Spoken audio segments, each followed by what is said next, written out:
बिस्मिल्लाहिर्रहमानिर्रहीम अस्सलाम वालेकुम। आज पाकिस्तान की तारीख में हत्ता के इंसाफ में हम दुनिया में शायद सबसे पीछे ही हैं और अनकरीब हम वो नंबर भी अचीव कर लेंगे।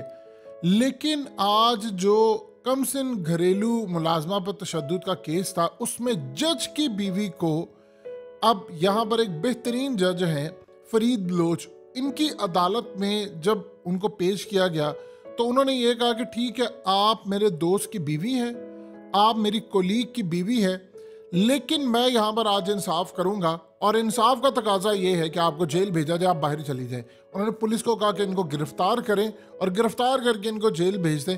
बेशक ये मेरे लिए भाभी का दर्जा रखती हैं या मेरी कोलीग की बीवी हैं या मेरे दोस्त की बीवी हैं, लेकिन इस सूरत हाल के अंदर आज इंसाफ करना लाजिम है, तो लिहाजा मैं आपको जेल भेजता हूँ। आप अंदाज़ा कीजिए ये ज़मानत इनकी पहले जिस जज ने दी थी उसके बाद बड़ी ज़्यादा तनकीद हुई कि भाई इनको ज़मानत देने की क्या ज़रूरत है। अब मामला ज़रा देखिए कि क्या हुआ है। ये असल में जो जज हैं इनकी अदालत में पाकिस्तान के एक बहुत बड़े हालिया एक बड़ा केस का फैसला हुआ है। उनका केस इनकी अदालत में लगना था, लेकिन उससे पहले किसी और की अदालत में लग दिया और लगा दिया गया। ये सारे का सारा मामला हुआ, वो आप सबने देखा। लेकिन इन्होंने स्टैंड लिया प्रिंसिपल पर। उन्होंने कहा ठीक है, आप होंगी दोस्त की बीवी, कोलीग की बीवी, लेकिन यहाँ पर जो आपने काम किया है वो इंतहाई बुरा है, इसलिए हम आपको जेल भेज रहे हैं। और असल में आप अंदाज़ा कीजिए कि इस औरत के बारे में उसका खामन कह रहे हैं इसको नफ्सियाती इशू हैं, ये फलाना है। इतना झूठ ये औरत मक्कार बोल रही है, इतना मक्कार औरत ये झूठ बोल रही है कि वहाँ पर जो फैमिली है विक्टिम की, यानी आप अंदाजा कर ले, उन्होंने कहा कि इन्होंने हमें पैसे ऑफर किए। ये तो एक रेगुलर चीज़ है कि आप पैसे लें और मामला रफा दफा करें। और जाहिर सी बात है, जज की बीवी है, उसने को पैसे आम थोड़ी देने हैं, उसने अच्छे खासे पैसे देने हैं, लेकिन उन्होंने कहा कि नहीं, हम स्टैंड करेंगे। अब देखिए, जो सबसे बड़ा मामला ये है उसको आप ज़रा इस बात को अच्छी तरह समझ लें कि इन्होंने किया क्या है। ये असल में GIT के सामने पेश हुई और वहाँ पर उन्होंने पूछा कि भाई इसको किस तरह चोटें लगी हैं, तो कहती है मुझे तो नहीं पता। उसने कहा चोटें, वहाँ पर एक अदालत के अंदर आप अंदाज़ा करें वीडियो चलाई गई जिसमें इनके लोग गाड़ी में बैठे थे और उसको मुक्के मार रहे थे। ये असल में बीमार औरत है, जहनीत भी इसकी बीमार है, लेकिन इस सारी सूरत हाल में कहीं ना कहीं इसको जेल से बचाने के लिए खरबा भी इस्तेमाल किया जाएगा कि इस पागल औरत को नफ्सियाती मरीज करार देकर इसको अस्पताल में दाखिल करा दें, जिसका इलाज करवाना है, और इलाज के चक्कर के अंदर उसकी रिहाई करवाने का भी बंदोबस्त का पूरा प्लान किया हुआ है। अब देखिए, असल में सूरत हाल ये है कि इन्हें गिरफ्तार करके विमेन पुलिस स्टेशन में मुंतकिल कर दिया गया है और फिर इसके बाद इनका जिस्मानी रिमांड लिया जाएगा। अब जिस्मानी रिमांड में करीबन 4 दिन का जिस्मानी रिमांड है। आम रूटीन में आप अंदाजा कीजिए, इतना ज्यादा किसी आम बंदे का भी लेना तो 15-20 दिन का रिमांड लिया जाता है, लेकिन चूंकि ये जज की बीवी है, आप अंदाजा कीजिए वो आगे से कहती क्या है। कहती है कि मैंने तो नहीं मारा, मैंने तो पेट में इन्फेक्शन नहीं किया, ये तो इसको स्किन एलर्जी थी, ये सारा कुछ हुआ। यानी आप अंदाजा कर ले, CCTV फुटेजेस निकल कर सामने आ रही हैं, यानी उनकी तहकीकात की जा रही है कि इसने क्या काम किया। अब इस तरह की जो बीमार जहनीत है वो आगे से कहती क्या है, कहती है जी मैंने तो इसको अल्लाह के वास्ते 60-70 हज़ार रुपया दिया था और मैंने किसी के कहने पर इसकी कफालत की। असल में तरीकाकार क्या होता है कि कोई भी अपने घर के अंदर जो मुलाजिम रखता है तो उसके माँ बाप एडवांस में 1 साल या 8 महीने की तनख्वाह ले लेते हैं। अब अंदाजा करें इस झूठी मकार औरत का कि पैसे भी दिए हैं और साथ कह रही है कि मैंने अल्लाह वास्ते दिए। तुम लोग तो अल्लाह वास्ते किसी को सलाम भी ना करो तो तुम लोग पैसे कहाँ से दे रहे हो? वो इसीलिए तो पाकिस्तान की जुडिशरी की ये सूरत हाल है। आप अंदाजा कर ले, हालिया केस, वो नूर मुकद्दम वाला केस, किसी ने पूछा उस बंदे से आज तक क्या मामला हुआ? वो जेल में मजे कर रहा है बैठकर, वो जिस तरह के मजे कर रहा है, उसके बाप का यानी नूर के बाप के मरने का इंतजार किया जा रहा है। जो ही उसका बाप मरेगा और उसके बाद उसको निकाल कर अमेरिका ले जाएंगे, उसको इलाज के बहाने। ना किसी ने केस की पैरवी करनी है, ना कुछ करना है। क्या अयान अली नहीं निकली? जिन्होंने अयान अली को निकालना था वो निकाल कर ले गए, क्योंकि आगे 20-25 और मॉडल्स और एक्ट्रेस के वो नाम सामने आ गए थे और आने वाले थे मजीद चीजें, और उनमें जितने बड़े लोगों का नाम सामने आना था वो तो असल में शुरफा समझे जाते हैं पाकिस्तान के अंदर, और उनके कपड़े अगर बेच दिए जाएं तो वो भी करोड़ों में बिके। यानी इस तरह की सूरत हाल है।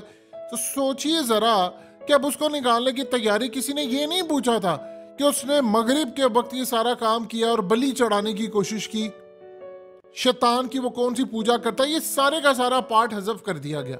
सो आप देखिए हमारी जुडिशरी का जो हाल है, हम दुनिया में अनकरीब 139वें नंबर पर चले जाएंगे। ये बहुत ज्यादा इसके इम्कानात है जिस तरह की हमारी सूरत हाल है।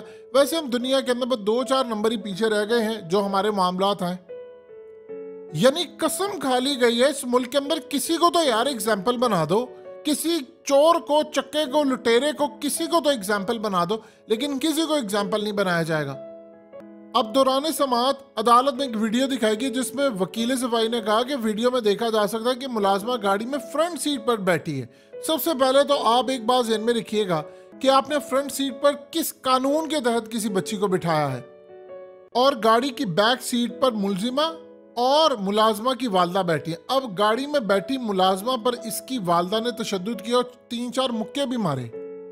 अब असल में इसको जवाज बनाकर बताया जा रहा है जी हमने तो कुछ भी नहीं किया, हमने तो सारा मामला इन पर छोड़ा है।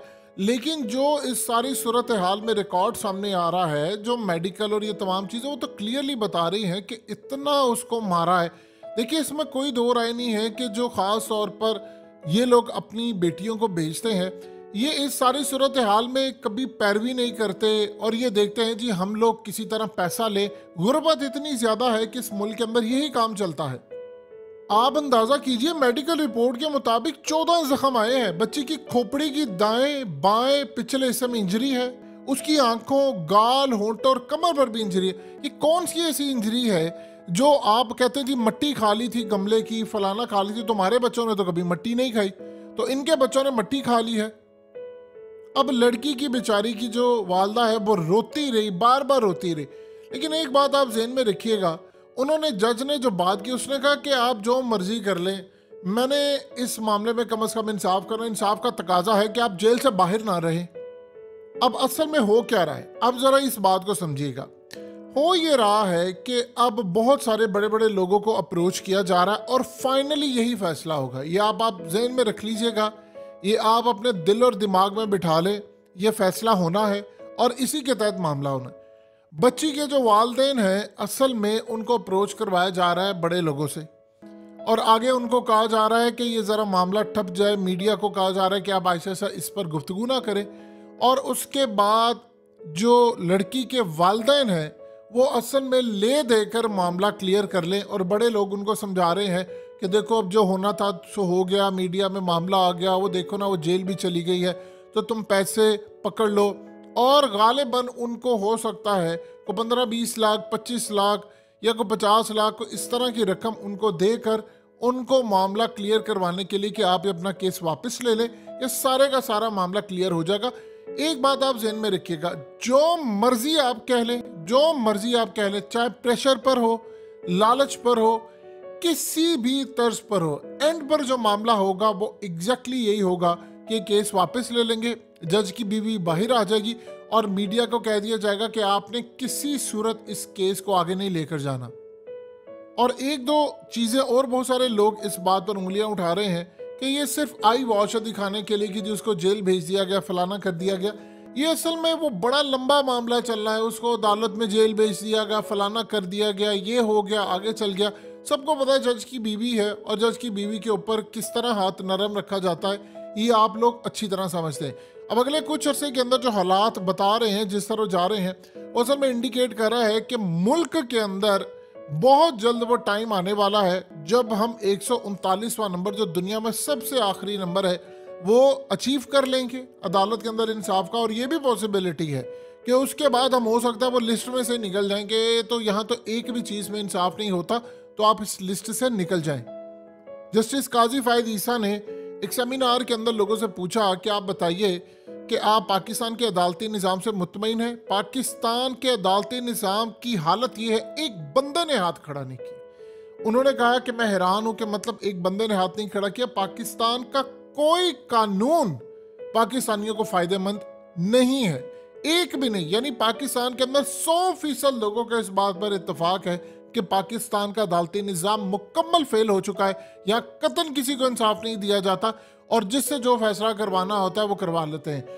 अब तो सूरत हाल ये है कि पाकिस्तान के अंदर इंसाफ का निज़ाम इतनी बुरी तरह फेल हो चुका है कि कोई हदीस भी अगर किसी को सुनाए तो वो उसको छोड़ देता है और कहता है कि ठीक है जी, जैसा निज़ाम चल रहा है हम इसी निज़ाम के तहत इसको साथ लेकर चलते रहेंगे। अब देखना ये है कि यहाँ पर इंसाफ होता है या नहीं होता, और गालिबन जो चांसेस है वो मुकमुका ही होगा। इंसाफ की तवक्को ना रखें।